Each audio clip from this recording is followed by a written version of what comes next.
안녕하세요. 전병훈입니다.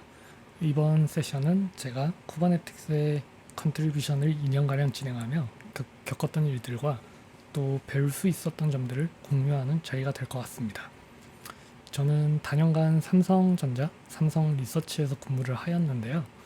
19년도부터 2년가량 5G TPDK 워크로드를 위해 쿠버네티스의 기존 피처를 개선하거나 새로운 피처를 제안해서 기여를 하였습니다. 현재는 카카오로 이직을 해서 내부적으로 사용되는 DKOS라는 쿠버네티스 애저 서비스 제품 개발을 하고 있습니다. 이번 세션에서 제가 말씀드리는 내용들은 제가 컨트리뷰션을 하며 커뮤니티에서 발표나 공유를 했던 모두 공개되어 있는 내용들로만 구성을 하였습니다. 참고로 제가 카카오 테크블로그에 이번 9월달부터 쿠버네티스 인터널스란 주제로 스케줄러나 큐블릿, 컨테이너 D와 같은 런타임들과 이런 내부 구조들 그리고 사용되는 기술들에 대해 한 달에 한 편씩 연재를 할 예정이고요. 혹시 흥미가 있으시다면 카카오 테크 블로그로 방문을 부탁드립니다. 다음과 같은 순서로 진행이 되고요. 그냥 제가 컨트리뷰션 한 내용 외에도 중간에 실제 컨트리뷰션을 위해 위한 팁이라거나 관련된 내용들도 약간 다를 예정입니다. 이 부분은 나중에 텍스트로 이 슬라이드를 읽으실 분들을 위해 넣은 부분이고요. 오늘은 건너뛰도록 하겠습니다. 제가 컨트리뷰션을 시작하게 된 계기입니다. 클라우드 네이티브가 한창 떠오르던 19년도였는데요. 이때쯤부터 5G와 같은 마켓에서도 클라우드 네이티브를 본격적으로 검토하기 시작하였습니다. 그래서 기존의 5G 코어망이나 라디오따는 오픈스택과 같은 VN 기반으로 탄탄하게 구축이 되어 있었는데요. 이제 이 통신사 마켓에서도 컨테이너 기술과 또 오케스트레이션을 위해 쿠버네티스를 적극적으로 검토 및 도입을 하는 움직임이 있었습니다. 보통 5G 가상화 네트워크 기능의 경우에는 이 DPDK라는 기술을 개발해서 사용을 합니다. DPDK는 유저 스페이스 패킷 프로세싱 기술이고요. 반면에 근데 오픈스택의 경우에는 DPDK가 필요로 하는 기술들을 되게 잘 지원하는 반면 쿠버네티스 경우에는 아직까지도 많은 부분이 지원되지 않아서 이 갭을 메우는 것이 제 미션이었습니다. 이제 DPDK가 필요로 하는 기능들을 간단하게 요약을 해보면 익스클루시브 CPU 할당 또는 메모리 그리고 IO 디바이스들을 단일 소켓으로부터 할당 받을 수 있고 이게 보장이 되어야 된다 이렇게 말씀을 드릴 수 있을 것 같은데요. 아까 말씀드렸던 것처럼 아직까지도 쿠버네티스는 몇몇 기능의 경우 개발 중에 있는 상황입니다. 문제는 이걸 시작할 당시에 이 업무를 시작하게 되면서 처음으로 쿠버네티스를 접하게 되었습니다. 그리고 이 업무에 필요한 5G 아키텍처라던가 관련된 지식들도 전무하였었고요. 그나마 알고 있었던 건 이전에 도커 내부를 한번 뜯어보면서 리눅스 컨테이너가 C그룹이라거나 네임스페이스를 근간으로 만들어져 있다. 이 정도밖에 알고 있는 게 없었고요. 아마 이것마저 몰랐다면 정말 암울했을 것 같습니다. 제가 그래서 가장 처음에 했던 것은 쿠버네티스가 어디까지 지원하는가를 파악하는 거였습니다. 당시에는 CPU 매니저라고 그 내부 컴포넌트가 있었는데요. 이 내부 피처가 익스클루시브 CPU 할당은 해주지만 그 외의 기능은 따로 없었고요. 이 이외에 SRIOV CNI라던가 디바이스 플러그인들을 통해서 SRIOV VF라고 하는데 이런 것들을 할당하는 것들도 가능은 하였지만 이 모든 자원들이 하나의 누마 노드에서 할당이 되거나 그런 것들은 보장해주지 않는 상태였습니다. 예를 들면 그냥 복불복인 상황이었고요. 그래서 이것저것 코드라던가 커뮤니티 가이드 같은 걸 확인해 보다가 도저히 같은 소켓으로부터 모든 자원을 할당 받는 걸 보장해 줄 방법이 떠오르지 않아서 결국 커뮤니티에 문의 메일을 보냈었습니다. 이제 대충 메일의 내용은 DPDK 파서의 자원들의 누마 로컬리티를 보장하기 위해서 어떻게 해야 되냐 이런 내용들이었고요. 시그노드라는 그룹으로 보냈는데 이 그룹은 큐블릿이나 CRI 런타임, 컨테이너 D라던가 크라이오 같은 게 있죠. 이런 노드 레벨 컴포넌트들에 대해 개발 및 관리를 하는 그룹입니다. 다행히 딱 한 명이 제 이메일에 답장을 해 주었습니다. 당시에 그 친구가 말하기를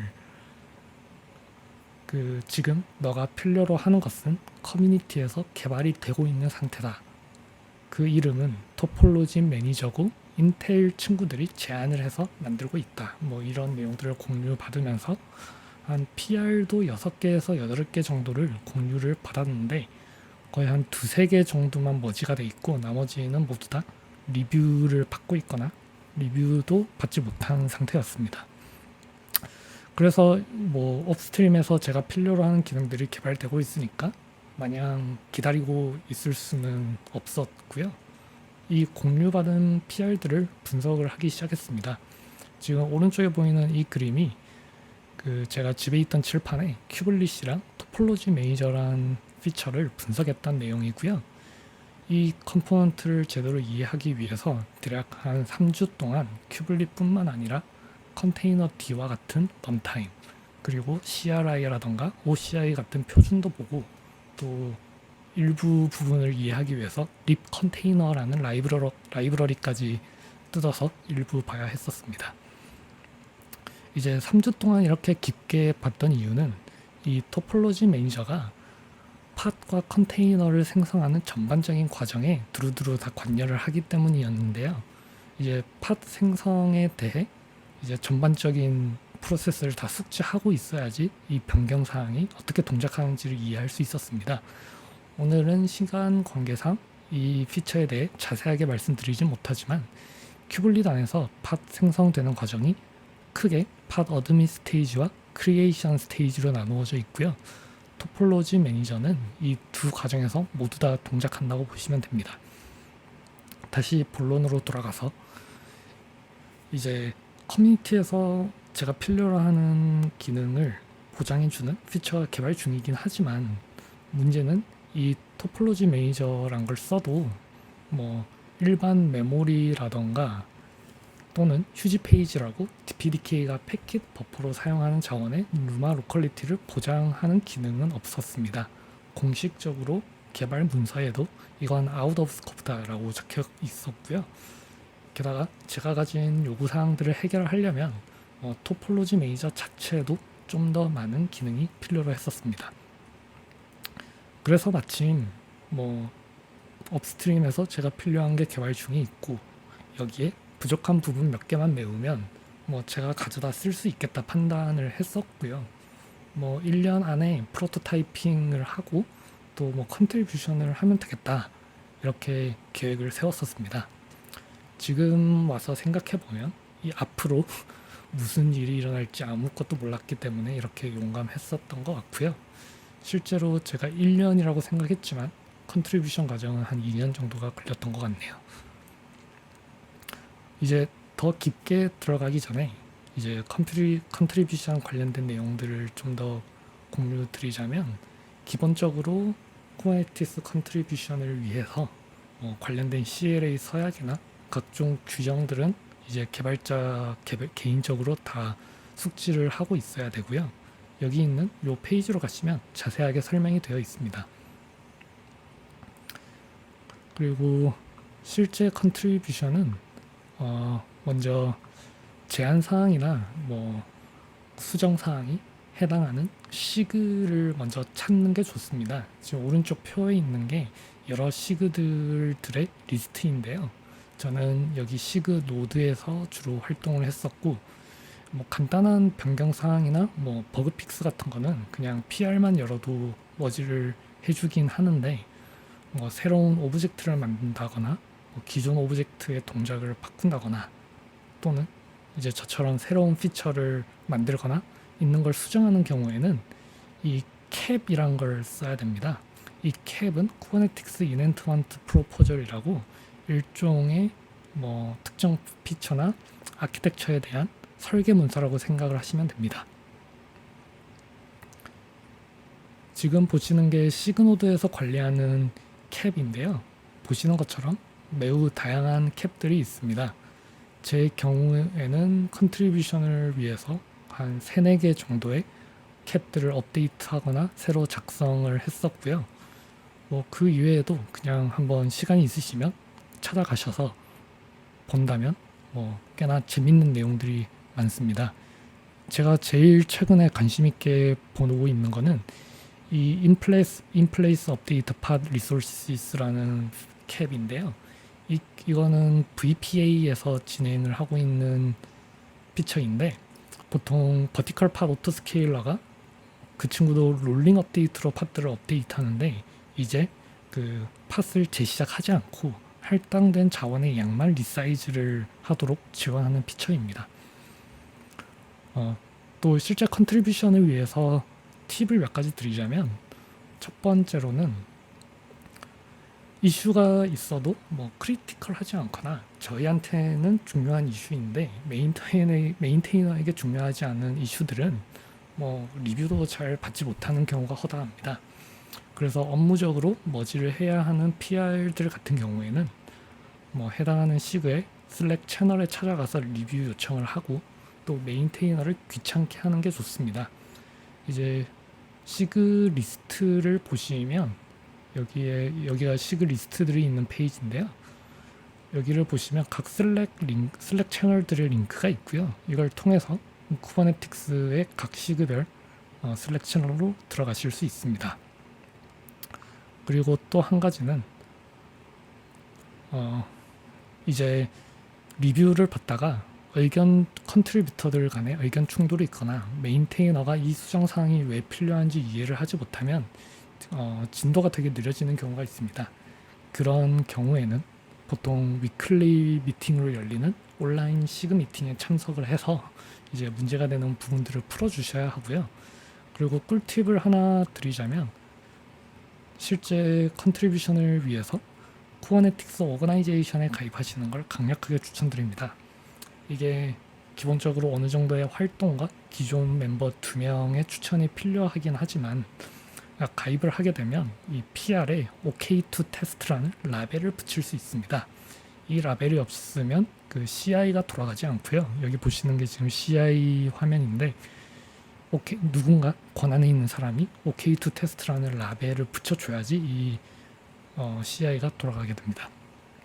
이게 중요한 이유는 제가 만든 PR의 수정 사항이 뭐 사이드 이펙트를 일으키거나 하는 걸 이 CI를 통해서 확인을 할 수 있는데, 되게 오래 걸리기도 하고 테스트 양도 많아서 이제 수정 사항을 만들 때마다 지속적으로 확인을 해야 합니다. 그렇기 때문에 오거나이제이션에 가입하는 걸 추천드리고요. 이제 제가 컨트리뷰션을 했던 내용들로 넘어가도록 하겠습니다. 저는 주로 큐블리스의 토폴로지 매니저에 컨트리뷰션을 해왔고요. 또 여기서 DPDK를 구동하는 데 필요한 새로운 폴리시들을 뭐 제안을 하고, 또 휴지 페이지라고 해서 DPDK가 패킷 버퍼로 쓰는 자원의 누마 로컬리티를 보장하기 위해서 여기 메모리 매니저라는 피처를 새로 제안을 해서 또 만들어 넣었습니다.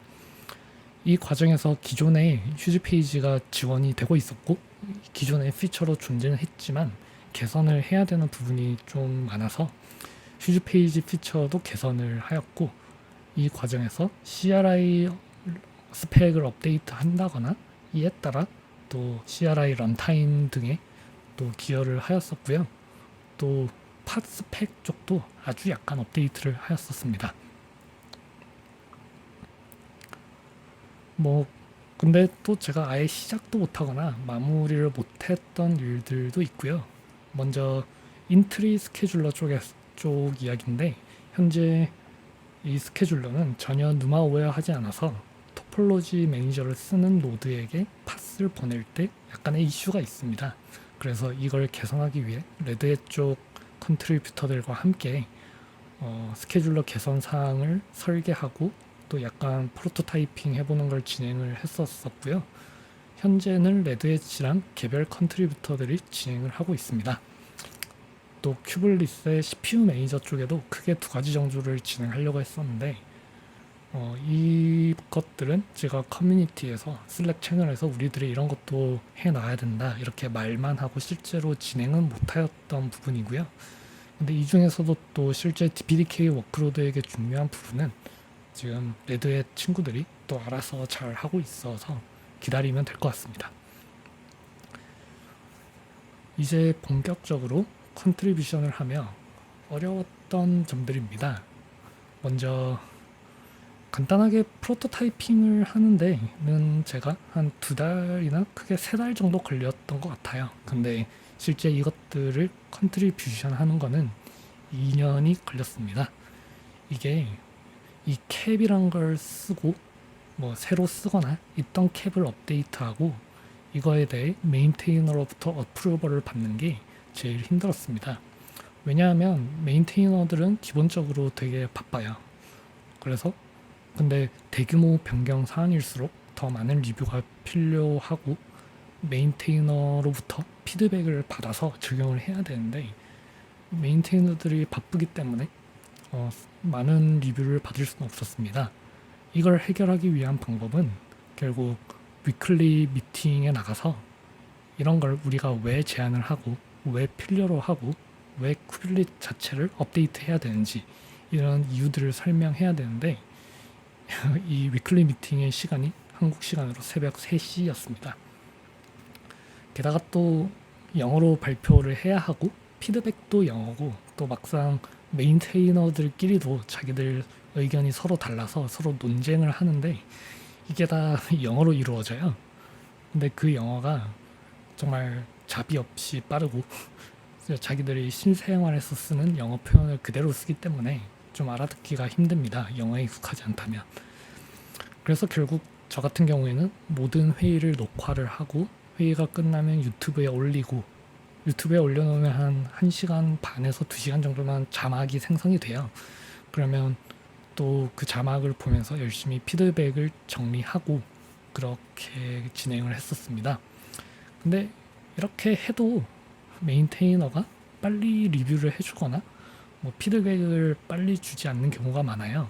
왜냐하면 릴리즈 블로킹 이슈 같은 게 그들에게는 가장 우선순위가 높고 또 메인테이너가 속한 회사나 그들의 비즈니스 파트너가 올린 이슈들에 우선순위를 두기 때문에 결국 제 경우엔 큐브콘까지 찾아가서 그 리뷰 좀 해달라고 그 메인테이너를 실제로 만나서 요청을 하고 장기적인 계획을 논의하기도 하였습니다. 이제 제가 컨트리뷰션 했던 항목 중에 메모리 매니저라는 게 있었는데요. 이거는 일반 메모리나 뭐 휴지 페이지라는 자원에 대해서 누마 로컬리티를 세팅해주는 피처입니다. 이제 방금 전장에서 말씀드렸던 메인테이너와 논의했던 내용 중에 이 이야기도 있었고요. 그래서 마침 메인테이너가 이끄는 팀에서도 그 문제를 인지하고 있고 내부적으로 어떻게 큐블리스를 업데이트 해야 할지 POC 같은 걸 하고 있다 해서 커뮤니티에서 저와 같이 개발을 할 수 있게 레드햇 사람들을 몇 명 소개를 해준다고 했어요. 그래서 실제로 그 레드햇 친구들이랑 몇 달 정도 같이 코워크를 하였고요. 지금 이 친구들과는 메모리 매니저뿐만이 아니라 뭐 스케줄러 개선 사항까지도 함께 작업을 했었고 제가 뭐 내부적인 이유로 컨트리뷰션을 중단하게 되면서 뭐 그 후에는 레드햇 친구들과 개별 컨트리뷰터들이 진행을 하고 있습니다. 근데 이 모든 게 또 잘 흘러가지만은 않았습니다. 이 부분은 제가 토폴로지 매니저에 직접적으로 컨트리뷰션을 하게 된 계기인데요. 이 피처는 인텔 친구들이 제안을 해서 개발을 해오고 있었는데 개발 도중에 이제 크리티컬 이슈가 좀 생겨서 내부적으로 리팩토링을 하기도 했었고요. 이런 이슈들 때문에 이 피처의 릴리즈가 2번 정도 딜레이 됐었습니다. 이때 해성처럼 이제 엔비디아 쪽 컨트리뷰터가 등장을 해서 이 리팩토리의 방향을 전반적으로 지휘하고 사실상 이 피처에 대해 오너십을 가져가 버렸습니다. 현재도 이 피처에 대해 오너십을 가지고 있고요. 근데 리팩토링 과정에서 이 토폴로지 매니저의 주된 자원 할당 알고리즘을 엔비디아 DGX 서버라고 이제 NVLink란 PCI보다 더 빠른 인터페이스를 사용하는 GPU 서버가 있는데 이 제품을 지원하는데 좀 포커스를 맞춰 리팩토링을 하였습니다. 그렇다 보니 이게 DPDK 쪽 워크로드에는 그 자원 할당 알고리즘이 좀 맞지 않아서 커뮤니티에서 좀 논쟁이 있었고요. 또 구글 독스로 성명서 같은 걸 내며 이 토폴로지 매니저란 피처가 나아가야 할 방향 이런 거에 대해서 뭐 코멘트를 하기도 했고, 그것을 계기로 이 토폴로지 매니저에도 직접적으로 기여를 하게 되었습니다. 지금 보시는 이 커뮤니티 도큐먼트가 그 커뮤니티에 올라왔던 이 엔비디아 친구가 남긴 피드백이고요. 또 여기에 대한 또 피드백으로 또 제가 있던 팀에서 이제 이 피처는 DPDK도 지원을 해야 되기 때문에 뭐 수정 사항이 어떻게 변경되어야 한다 이런 내용들을 커뮤니티에서 논의했었습니다. 앞서 말씀드렸던 것처럼 제가 큐블리스의 휴지 페이지에도 여러 가지를 기여를 했었는데요. 제일 중요했던 거는 쿠버네티스는 휴지 페이지를 지원하는데 이 CRI라고 큐블릿과 뭐 컨테이너 런타임이 사용하는 인터페이스에서는 이 휴지 페이지를 지원을 하지 않아서 뭐 실제 컨테이너가 휴지 페이지를 사용하더라도 컨테이너 런타임이 컨테이너가 휴지 페이지를 사용하고 있다 이 사실을 모르는 게 좀 이슈가 되었었습니다. 그래서 CRI 쪽과 런타임을 제가 업데이트를 하였었고요. 이제 실제 CRI를 확장을 했었는데 이 부분에 있어서 약간은 힘들었던 게 그 시그노드랑 커뮤니티에는 뭐 쿠버네티스를 하는 쪽만 말고도 도커라던가 컨테이너드, 크라이오, 뭐 카타 컨테이너 이런 쪽 사람들이 다 들어와 있습니다. 그래서 그 모든 사람들로부터 동의를 받아냈어야 되고요. 그런 부분 때문에 되게 시간이 오래 걸렸던 것 같습니다. 근데 이걸 몇 개월에 걸쳐서 다 하고 나니까 갑자기 인텔 쪽 컨트리뷰터랑 노르웨이 쪽의 개인 컨트리뷰터가 저한테 연락을 해서 컨테이너 안에서 여러 사이즈의 휴지 페이지를 동시에 쓰는 유지 케이스도 존재하고 이게 꼭 지원이 돼야 된다. 그래서 같이 좀 개발을 하자. 이렇게 말을 하더라고요. 사실 저는 이게 왜 필요한지는 몰랐지만 그들이 말하는 수정사항을 위해서 해야 되는 작업들을 리스팅 해보니까 팟 스펙도 업데이트를 해야 되고 또 이에 따라 API 서버의 밸리데이션 로직도 업데이트를 해야 돼서 되게 개인적으로는 API 서버 내부도 뜯어볼 수 있는 좋은 기회라고 판단을 해서 뭐 같이 했었는데요. 당시에는 그렇게 그냥 쿠버네티스 내부를 뜯어보는 것만으로도 행복했었던 것 같습니다. 근데 이렇게 피처를 업데이트하거나 새로 만드는 게 캡을 쓰고 뭐 그 캡에 대해 어프루벌을 받고 실제 코드들의 PR을 머지했다고 끝나는 게 아닙니다. 새로운 피처 같은 게 릴리즈에 담아서 같이 내보내려면 시그 릴리즈라고 릴리즈 전담 팀 쪽에서 새로운 피처가 개발이 되고 있고 또는 기존 피처가 수정이 되고 있고 그런 걸 모두 알고 있어야 됩니다. 그리고 또 그 피처가 수정되면 해당하는 도큐먼트들도 새로 쓰거나 업데이트를 해야 되는 부분도 있고요. 이런 부분들 때문에 뭐 시그 릴리즈라던가 시그 독스와도 항상 협업을 했어야 했었습니다. 게다가 팟 스펙을 변경하면서 시그 API 쪽으로부터 많은 리뷰를 받았었는데요. 이제 왜냐하면 이 리뷰가 중요했던 게 팟 스펙이 변경이 되게 되면 클러스터 버전 같은 걸 올리게 될 때 이제 많은 이슈들이 나온다고 합니다. 그래서 실제 리뷰어들이 매우 스페시픽한 유지 케이스들을 딱 집어주면서 지금 이렇게 구현을 하면 이 유지 케이스들에서 이슈가 나오게 된다. 그렇기 때문에 다른 방법을 써서 코드를 수정해야 된다. 이렇게 말을 해줬었는데 이제 저도 그렇고 인텔 친구도 그렇고 노르웨이 친구도 그렇고 실제 시그 API 쪽에서 말하는 유지 케이스가 뭔지 거기서 실제로 발생하는 이슈 그 메인테이너들이 다 글로 설명해 주었지만 그 내용들이 이해가 되지 않아서 그 리뷰를 이해하기 위해서 또 엄청나게 공부를 했던 부분이 있습니다. 이제 컨트리뷰션 과정에서 제가 얻을 수 있었던 레슨 런드 부분인데요. 첫 번째는 영어입니다.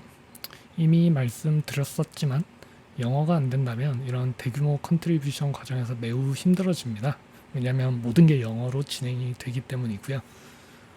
그리고 두 번째로는 협업입니다. 커뮤니티에서 같은 문제점들을 해결하기 위해 컨트리뷰션을 하려는 사람들이 커뮤니티에 이미 있을 수 있기 때문에 이제 혼자서 컨트리뷰션을 진행하는 것보단 자 본인들이 가지고 있는 문제점들을 커뮤니티에 공유를 하고 또 함께 할 수 있는 사람들이 있다면 함께 협업을 하는 걸 추천드립니다. 이게 실제 메인테이너에게도 되게 중요한 부분인데요. 워낙 많은 컨트리뷰터들이 와서 이제 코드를 수정하려고 하는데 뭐 간혹 같은 피처에 대해서 서로 다른 수정 사항이 올라오는 경우도 허다하기 때문에 커뮤니티에서 한번 컨트리뷰터들 간의 의견이 정리되고 뭐 단일 수정 사항이 올라온다면 메인테이너들도 리뷰를 하기가 훨씬 수월하다고 합니다. 세 번째로도 협업인데요. 뭐 같은 문제를 풀려고 하더라도 사실 접근 방향이 다 다를 수가 있습니다. 왜냐하면 협업하는 사람들 간에 가지고 있는 유지 케이스 같은 게 다르다 보면 이제 문제를 해결하려고 하는 방법이 달라질 수가 있고요. 이건 사실 협력하는 사람들과 뭐 대화와 설득을 통해 최대한 유지 케이스를 커버할 수 있는 일반적인 솔루션을 만들어내고 이에 대한 수정 사항을 커뮤니티에 가져가는 게 중요하다 생각을 합니다.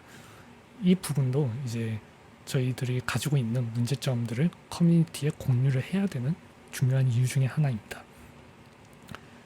네 번째로는 컨트리뷰션을 하는 과정이 어떻게 보면 끝없는 설득의 과정입니다. 이제 제시한 개선 사항에 대해서 메인테이너로부터 반대 의견을 받으실 수도 있고요. 실제로 제가 에릭슨이랑 누마와 관련된 하드웨어 토폴로지 정보를 기본적으로 사용되는 노드 오브젝트나 V1 노드 오브젝트나 뭐 팟 오브젝트에 오픈스택처럼 직접적으로 노출시키는 걸 커뮤니티에서 슬랙 채널에서 며칠 정도 이야기를 했었는데요. 갑자기 팀 호킨이라는 사람이 나와서 뭐 이런 걸 하지 마라. 이런 거는 쿠버네티스의 기본 철학이 위배된다. 뭐 이렇게 말을 하길래 누군가 찾아봤더니 구글에서 쿠버네티스를 시작했던 최초의 5인 중에 한 명이더라고요. 그래서 이런 식으로 메인테이너라던가 커뮤니티의 영향력이 높은 사람들로부터 갑자기 반대 의견을 받은 경우에는 뭐 어쩔 수 없이 뭐 다른 방법을 찾아보셔야 합니다. 그리고 다섯 번째로는 이런 개선 사항들을 제안을 하실 때 그냥 이거 우리가 이런 유지 케이스 때문에 이런 변경 사항이 필요합니다. 이렇게 말하는 걸로는 메인테이너가 어프로벌을 주지 않아요.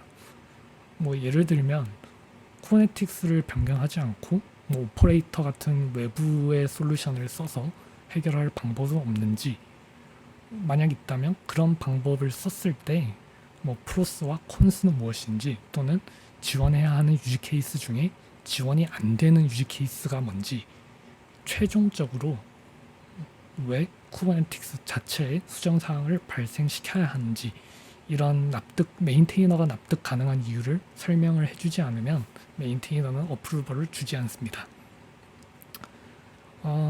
다섯 번째와 바로 이어지는 건데요. 메인테이너는 이제 프로젝트 관리를 해야 되기 때문에 불필요한 개선 사항을 모두 쳐내야 하는 의무가 있습니다. 쿠버네티스 같은 경우에는 여러 가지 방향으로 뛰어난 확장성을 지원을 하고 이제 그게 프로젝트의 철학 중에 하나인 걸로 알고 있는데요. 이제 이런 철학을 지키기 위해서 메인테이너들은 불필요한 상황들을 최대한 불필요한 수정 사항들은 최대한 쳐내려고 합니다. 그렇기 때문에 5번에서 설명드렸던 것처럼 꼭 쿠버네틱스 그 자체를 업데이트해야만 하는 이유를 메인테이너에게 잘 설명을 해주셔야 됩니다. 이제 제가 준비한 내용은 여기까지이고요. 제가 컨트리뷰션을 하면서 이제 참고했거나 제가 했던 일들과 연관이 있는 뭐 발표 자료라던가 테크니컬 페이퍼 같은 것들을 모아두었습니다. 만약 이제 업무적으로 이 토폴로지 매니저라던가 뭐 CPU 매니저 등등을 사용해서 하드웨어 토폴로지 어웨어니스를 이제 강력하게 보장을 해줘야 되는 경우에는 여기 있는 문서들을 참고하시면 될 것 같습니다. 또 뭐 이 문서들을 보더라도 뭐 이해가 안 되거나 뭐 도움이 필요한 경우에는 제가 말씀드렸던 것처럼 그 쿠버네틱스의 슬랙 채널에 가셔서 문의를 해주셔도 되고, 제 발표 내용 중에 해당 사항이 있을 경우 제 개인 메일로 또 연락을 주시면 답변을 드리도록 하겠습니다. 이제 Q&A 세션 부분으로 넘어가도록 하겠습니다.